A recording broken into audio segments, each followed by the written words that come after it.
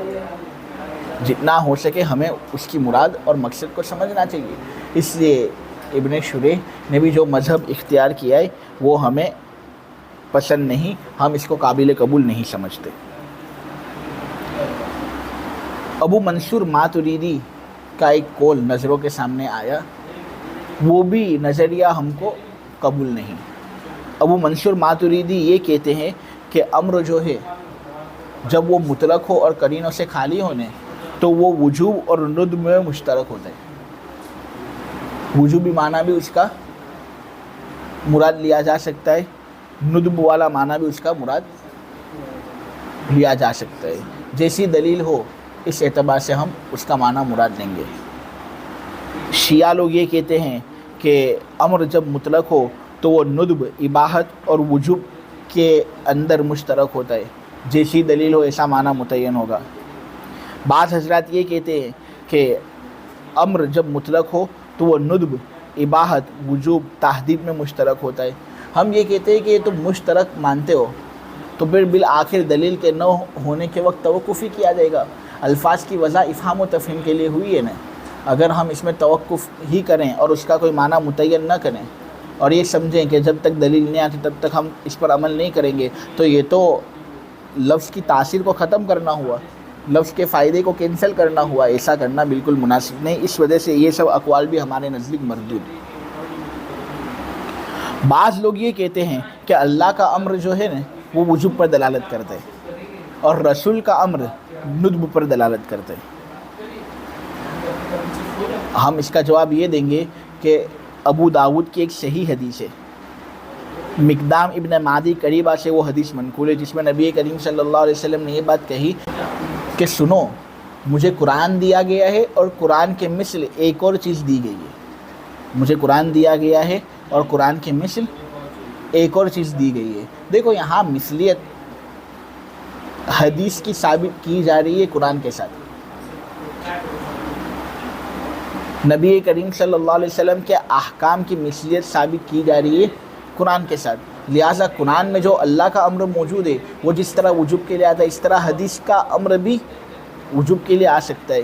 حدیث کے امر کو ندب پر محمول کرنا اور اللہ کے امر کو اور قرآن کے امر کو وجوب پر محمول کرنا یہ کوئی صحیح نہیں ہے۔ یہ تو ایک طرح سے حجیت حدیث کا انکار پایا جا رہا ہے، اور حجیت حدیث کا انکار تو کسی بھی حال میں درست نہیں۔ ٹھیک ہے،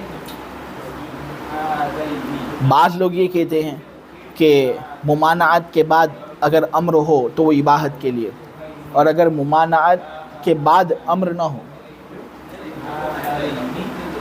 بلکہ ایسا ہی مطلق امر ہو، کوئی ممانعت اس سے پہلے نہ ہو، تو اس صورت میں وہ امر وجوب کے لیے ہوتا ہے۔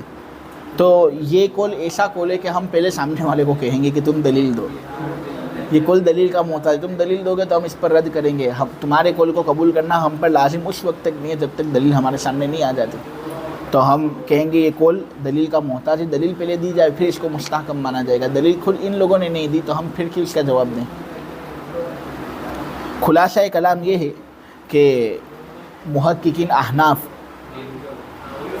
جن احناف کا مذہب صاحب اصول الشاشی نے یہاں نقل کیا ہے وہ یہ کہ جب امر مطلق ہو اور قرینوں سے خالی ہو تو تو اس صورت میں وہ وجوب کے لیے آتا ہے. اس کام کو کرنا لازم اور ضروری ہوتا ہے, اس کو کرنے پر ثواب ملتا ہے. لیکن اگر نہیں کریں گے تو پھر یہ عقاب کا سبب اور گناہ کا سبب ہوتا ہے. صاحب اصول الشاشی نے سب سے پہلی دلیل اللہ تبارک و تعالیٰ کا قول پیش کیا ہے, وَإِذَا قُرِئَ الْقُرْآنُ فَاسْتَمِعُوا لَهُ وَأَنصِتُوا لَعَلَّكُمْ تُرْحَمُونَ, کہ جب قرآن پڑھا جائے تو قرآن کو غور سے سنو. فَاسْتَمِعُوا یہ پہلا امر, وَأَنصِتُوا اور خاموش رہو, لَعَلَّكُمْ تُرْحَمُونَ تاکہ تم پر رحم کیا جائے. دیکھو یہاں پر آپ اگر دیکھو گے تو فَاسْتَمِعُوا قرآن کو غور سے سنو, وَأَنصِتُوا خاموش رہو. قرآن کی جب تلاوت ہو, نماز میں ہو یا نماز کے علاوہ میں ہو, تو ہمارا کام کیا ہے کہ ہم فوراً غور سے اس کو سنیں اور خاموش رہیں. یہاں پر کوئی قرینہ ایسا ہے جو دلالت کرتا ہو اس بات پر کہ یہ دونوں امر کے صیغے وجوب کے لیے ہیں؟ کوئی قرینہ ایسا نہیں. یہاں پر کوئی قرینہ ایسا بھی نہیں جو دلالت کرتا ہو اس بات پر کہ یہ دونوں امر کے صیغے وجوب کے علاوہ کے لیے. تو یہ امر مطلق ہوئے یا نہیں؟ قرینوں سے خالی امر ہوئے. اور جب امر قرینے سے خالی ہو تو محققین احناف کیا کہتے ہیں, وہ وجوب کے لیے ہوتا ہے. لہٰذا معلوم ہوا کہ جب قرآن پڑھا جائے تو ہم پر واجب اور ضروری ہے اس کو غور سے سننا, اور ہم پر واجب اور ضروری ہے خاموش رہنا, تاکہ ہم پر اللہ تبارک و تعالیٰ کی رحمت نازل ہو. ٹھیک ہے, ہمارا مطلب ثابت ہوا نہیں کہ دیکھو یہاں پر امر جو ہے وہ بالکل قرینوں سے خالی ہے تو وجوب پر معمول ہوا. تو اسی طرح جہاں بھی امر قرینوں سے خالی ہوگا وہاں پر امر کا موجب اور حکم کیا ہوگا, یہ ہوگا کہ وہ وجوب والا معنی بتائے گا. یہ جو آیتیں نا وَإِذَا قُرِئَ الْقُرْآنُ فَاسْتَمِعُوا لَهُ وَأَنصِتُوا لَعَلَّكُمْ تُرْحَمُونَ, اس پر شاید کوئی آدمی یہ اعتراض کر سکتا ہے کہ لَعَلَّكُمْ تُرْحَمُونَ یہاں پر آخر میں آیا تاکہ تم پر رحم کیا جائے. یہ اضافہ یہ بات بتا رہا ہے کہ فَاسْتَمِعُوا اور أَنصِتُوا کا جو حکم پہلے گزرا نے وہ وجوب کے لیے نہیں ہے بلکہ ندب کے لیے, کیونکہ اللہ تبارک و تعالیٰ کی رحمت مستحب کام کو کرنے پر اترتی ہے. مستحب کام کرنا یہ اللہ تبارک و تعالیٰ کی رحمت کا سبب ہوتا ہے. تو شاید کچھ لوگ لعلکم ترحمون کے اضافے کو دیکھ کر یہ سمجھ لیں کہ یہاں پر تو قرینہ ایسا ہے جو یہ بات بتا رہا ہے کہ فاستمعوا اور انصتوا یہ امر جو ہے وہ ندب پر محمول ہے, کیونکہ یہی سبب رحمت ہوتے ہیں. ہم کہتے ہیں یہ تخصیص تم کر رہے ہو, فقط مستحب کام کرنے سے اللہ کی رحمت اترتی ہے, یہ کون کہتا ہے؟ جس طرح مستحب کام کے کرنے سے اللہ کی رحمت اترتی ہے, اسی طرح واجب اور فرض کام کو کر لینے سے بھی اللہ کی رحمت اترتی ہے نہیں. تو رحمت کا سبب فقط مستحب کام نہیں, رحمت کا سبب فرض اور واجب کام بھی ہے. لہٰذا تمہارا اس طرح تخصیص پیدا کرنا اور لعلکم ترحمون کو قرینہ سمجھنا اس بات پر کہ یہاں امر ندب کے لیے ہے, یہ صحیح نہیں, بلکہ یہاں پر امر قرینوں سے خالی ہے, اور جب امر قرینوں سے خالی ہوتا ہے تو وہ وجوب کے لیے ہوتا ہے. یہ آیت جو ہے نا یہ دراصل نماز کے سلسلے میں نازل ہوئی کہ نماز کے اندر جب امام قرآن پڑھے نا تو پھر تم قرآن کی قرات کو غور سے سنو اور خاموش رہو تاکہ تم پر رحم کیا جائے. ابن مسعود کا بھی یہی نظریہ ہے, ابو ہریرہ کا بھی یہی نظریہ ہے, جابر, زہری, عبید اللہ ابن عمیر, عطا ابن ابی رباح, سعید بن المسیب, سب نے یہی نظریہ قائم کیا ہے کہ یہ آیت جو ہے وہ نماز کے بارے میں نازل ہوئی. یہ آیت کس کے بارے میں نازل ہوئی ہے؟ نماز کے بارے میں. لہٰذا جب نماز کے اندر امام قرات کریں نا تو ہم پر لازم اور ضروری ہے کہ ہم اس قرات کو غور سے سنیں اور خاموش رہیں. بہت سے ائمہ ہیں نا وہ ایسے نظریے کے قائل ہیں کہ جب امام قرآن کے اندر سورہ فاتحہ کی قرات کریں نا تو ہمیں بھی سورہ فاتحہ کی قرات کریں. بہت سے ائمہ, جیسا کہ تم یہ آئندہ سال پڑھو گے, اور ہدایہ کے اندر بھی یہ مسئلہ آتا ہے کہ جب امام سورہ فاتحہ کی قرات کرے نا تو مقتدی کے لیے بھی ضروری ہے کہ وہ سورہ فاتحہ کی قرات کرے. ضروری نہیں تو مستحب کا درجہ بھی ائمہ دیتے ہیں. احناف کے نزدیک اس طرح مقتدی کے لیے سورہ فاتحہ کی قرات کرنا جائز نہیں. وہ اسی آیت سے استدلال کرتے ہیں کہ دیکھو یہاں آیت میں تو یہ بات بتائی گئی کہ جب قرآن پڑھا جائے نا تو تمہارا کام غور سے سننا اور خاموش رہنا ہے.